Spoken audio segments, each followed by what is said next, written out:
En quelques clics, un suivi prénatal et postnatal sur mesure. Le combat que mène depuis 3 ans Fatoumata Bokoum pour faciliter l'accès aux soins des Maliennes. Son application Denko met en relation médecins et patientes, souvent peu informés sur les questions de santé, pour leur permettre une prise en charge efficace.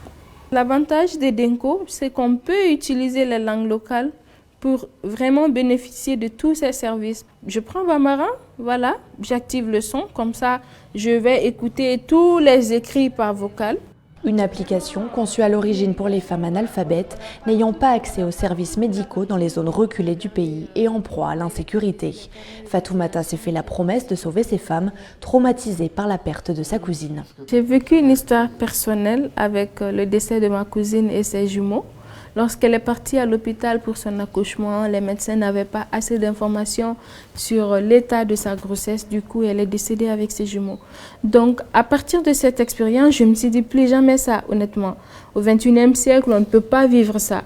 Dans le quartier de Bako Djikoroni, Bibi, enceinte de 6 mois, fait partie des 15 000 femmes qui ont testé ce service personnalisé.